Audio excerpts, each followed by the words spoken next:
posso treinar no paciente morto? Será que posso ou não posso treinar no paciente morto? Coloquei isso lá no Instagram, uma publicação, coloquei também nos stories, coloquei isso no grupo no canal do Telegram. Algumas pessoas responderam que não pode, responderam algumas coisas sobre problemas judiciais. E eu quero saber o seguinte: pode ou não pode fazer, atuar, testar, treinar em paciente que está morto, paciente que morreu? Acontece muito isso. O paciente morreu, né? A enfermagem vai preparar o corpo e tem aquele intervalo entre a família ver o corpo, a família ir no setor do óbito, dependendo de como for o hospital, né? E alguém fala, vamos treinar uma intubação, geralmente o médico, um residente acadêmico, mas acontece também com a enfermagem. Vamos passar uma sonda, como é que a gente vai fazer isso e aquilo? Será que eu posso realmente fazer isso? E aqui eu vou trazer para vocês por que eu não posso, por que eu posso, tá?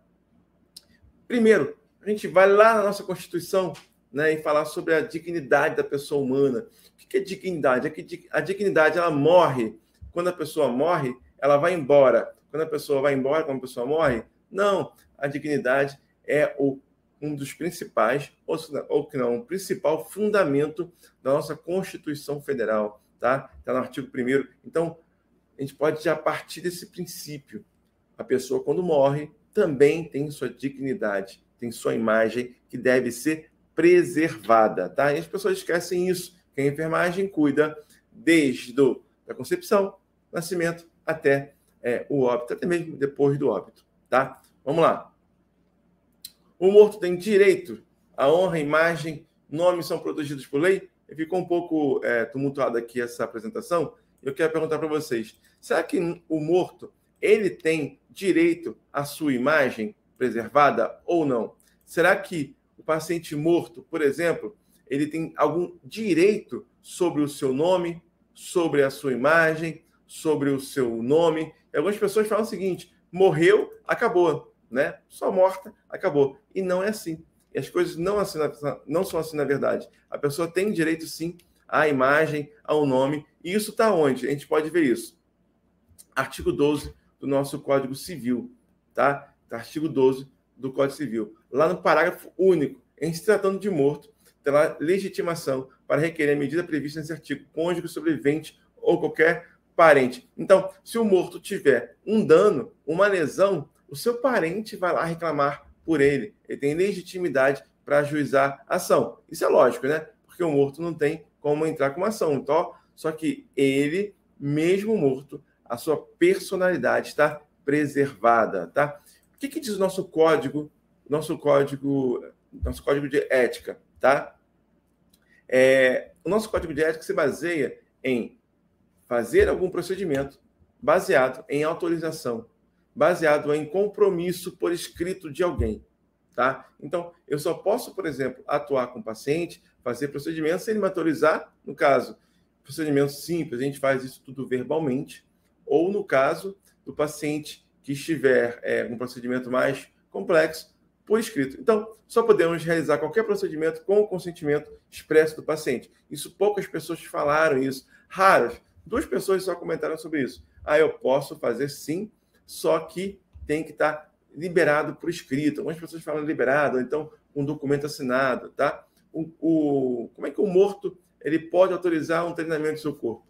Né? Nas condições normais não pode. O que poderia acontecer antes mesmo dele morrer? Fazer uma autorização lá no cartório, um documento público, dizendo que ele doaria o seu corpo para pesquisa, para ensino, naquele momento no hospital, ou então a sua família autorizar. Mas quem é que, logo após o paciente morre, naquela situação, vai autorizar alguém treinar uma punção, treinar cateterismo, treinar intubação naquele paciente? Isso é um pouco de absurdo. E isso as pessoas não percebem que acontece, tá? Lá no nosso código de ética, continuando a falar sobre o código de ética, tá? A gente tem o dever e a proibição. No dever, respeitar o pudor, a privacidade e a intimidade da pessoa. E aqui que está, em todo o seu ciclo de vida, inclusive nas situações de morte e pós-morte. Respeitar o pudor, a intimidade, a privacidade da pessoa. E isso é muito importante. Não podemos deixar de levar cuidado a quem está morto. O paciente está morto? também tem direito de receber cuidados. Olha que coisa louca. O paciente está morto, mas ele tem direito de receber cuidados, tá? Proibido. Tem proibição também. Vamos lá. Com base no que eu falei. Executar procedimentos ou participar da assistência à saúde sem o consentimento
isso, não é verdade? Então, todo cuidado com isso. Outro dever, tá? Prestar assistência de enfermagem promovendo a qualidade de vida da pessoa, a família no processo de nascer, viver, morrer e luto. Acreditem vocês ou não, quando um paciente morre, né, com os seus direitos lá, né, devem ser preservados, a questão do promover a assistência, a qualidade de vida, né, a pessoa e família no processo de nascer, viver, morrer e luto, ela é desprezada no dia a dia. Não somente na questão de procedimentos, tá? Mas ela é desprezada na questão do dia a dia. E isso é fundamental nesse processo, onde o familiar, onde a equipe está passando por um momento de dor, né? Naquela situação, do desconforto, de perder alguém. Vamos lá. Algumas pessoas falam sobre isso, sobre vilipendiar cadáver ou suas cinzas é crime. Artigo 212. Eu sei que é vilipendiar. Significado: tratar com desprezo ou desdém, considerar como vil, indigno, sem valor, alvitar ou rebaixar. Se a gente for colocar em prática, essas questões aqui, quando a gente fala em paciente que está morto e vai fazer um procedimento, talvez, nesses momentos aqui, nós não estamos atuando com desprezo nem desdém do paciente que está morto. Não sei se vocês concordam comigo. Não estamos atuando com desdém nem nada. Boa tarde a todo mundo que está chegando aí, tá? Pessoal do Facebook, pessoal do canal, pessoal do YouTube e o pessoal também do Instagram que está aqui só ouvindo. O pessoal do Instagram que está ouvindo, corre para cá que tem aqui o material. Então, o vilipendiar, ele tem esses dois traços de tratar com desprezo ou desdém e considerar como vil, indigno, sem valor, alvitar, rebaixar. Será que nós estamos fazendo isso com o paciente? Quando está tratando ele, fazendo um procedimento com ele morto? Talvez não. Concorda? Talvez não. Tá? Então, tem que ter muito cuidado em relação a isso. Tá bom? Próximo. Aqui, eu estava com uma consulta do CREMESP, é de 2010, mas está valendo. Olha só o que fala aqui. Ó. É o que está falando aqui, gente, é o que eu já venho falando, tá? Em relação aos procedimentos em recém-cadáveres, aquele acabou de morrer, vale a pena chamar atenção para o fato que tais procedimentos são geralmente vistos por boa parte dos estudantes como procedimentos corriqueiros, foi o que eu falei. Acontece direto nos hospitais, fecha biombo e sem maiores dilemas morais. Pior ainda, geralmente ocorrem às escondidas, atrás de biombos, como eu falei, em salas fechadas, sem o consentimento dos familiares. E muitas vezes sem a adequada orientação de um docente ou preceptor. Gente, se vocês forem convidados, muitas vezes é um convite, né? Me ajuda aqui ao material, a sondagem. Se vocês forem convidados a participar de um procedimento, de um teste, de um trabalho, de um profissional que vai treinar com um paciente morto, não participe. Se negue a fazer isso. E você vai falar a partir de hoje, olha, eu sou proibido a fazer hoje, não somente pelo meu conselho,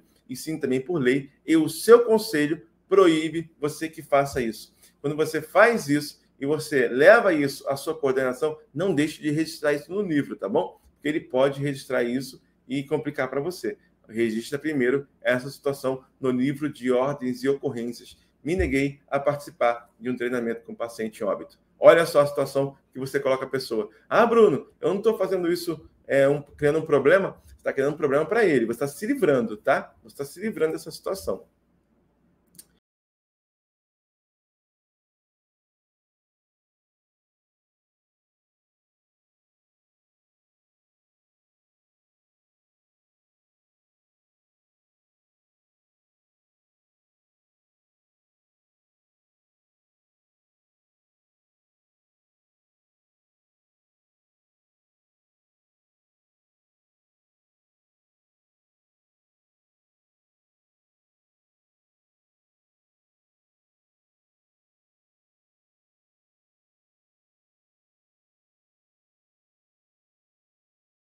Devemos levar a nossa função. É dever nosso levar a nossa função. A Bárbara falando está sem áudio. Estou ouvindo aqui o retorno. Se alguém falar alguma coisa que está sem áudio, pode falar, tá? Então, se você participar de uma situação desse tipo, por favor, denuncie, tá? Denuncie. Você não pode deixar de denunciar. É seu dever legal denunciar isso, tá bom? Enquanto eu estou falando agora, eu venho e justifico, tá? Artigo 28. Você que está aí no YouTube, você que está aí no YouTube vendo a nossa apresentação aqui da aula, gravação da aula, que está indo para o Dissecando, gravação ao vivo, tá? Pode printar, posta lá no Instagram, no Stories, posta no Facebook também. Fala para o pessoal o seguinte: se você tiver uma situação dessa, você tem que comunicar formalmente, que é isso, diretamente, por escrito, ao Corém da sua jurisdição e aos órgãos competentes. Vai comunicar ao CFM, Comissão de Ética do seu hospital. Você pode comunicar, inclusive, à delegacia, se aquele fato lá se caracterizou como vilipêndio, como a gente falou já o que é, tá? Infringiu dispositivos éticos legais, entendeu? Você ficou ali numa situação horrível, principalmente se alguém ali, naquela situação, colocar você contra a parede, te coagindo a fazer ou não fazer esse procedimento, tá? Então, você pode sim denunciar, tá bom? Aqui é uma pergunta do João. Mas, então, não pode fazer treinamento? Não posso fazer treinamento no paciente morto? Não, João, não pode. De maneira alguma você pode fazer treinamento em morto. O que tem que fazer? Treinamento em boneco, treinamento em equipamento apropriado para estas situações, tá? Tem que fazer treinamento baseado na situação. E o pessoal vai treinar como? Né? Geralmente, com o paciente vivo. Naquele momento, ele vai fazer os treinos, né? Quem tiver, lógico, na prática. Intubação, né? Que é algo que a gente não faz, mas, por exemplo, em punção venosa, né? Cateterismo nasogástrico, cateterismo vesical. Ih, meu negocinho caiu aqui. Cateterismo vesical, o pessoal fala o seguinte: olha, eu tenho que treinar, eu vou esperar um paciente falecer, já vi isso, para poder treinar. Gente, todo cuidado. Isso é muito comum, tá? Como eu falei, você comunica a sua coordenação, coloca no livro de ordens e ocorrências, porque o que aconteceu foi uma intercorrência no seu plantão, ocorreu uma coisa grave. Registra no livro de ordens e ocorrências, registrar no prontuário que você não participou do ato. Bruno, não fica muito feio eu fazer isso, não? Não, não fica muito feio, não. Por quê? Se o médico fizesse registro no prontuário e colocar que foi feito uma intubação pós, e o familiar, por acaso, já identificou alguma coisa estranha, porque acontece muito isso. Já acontece, sabe o quê? Vou falar. Um setor, uma clínica médica, lotada, e ali tinha um paciente, tinham também acompanhante, e o pessoal viu o que acontecendo. E acompanhante é amigo de acompanhante. E vai fazer o quê? O acompanhante vai falar para o outro, e tem número de telefone, conhece no Facebook, e vai e tudo mais. O que ele vai fazer? Vai falar: olha, o paciente morreu, o seu fulano morreu, e eles treinaram, olha que legal. Às vezes fala até de boa fé, falando: treinaram com ele e tal. e aí se dá um problema. Como eu falei, faz uma denúncia no conselho.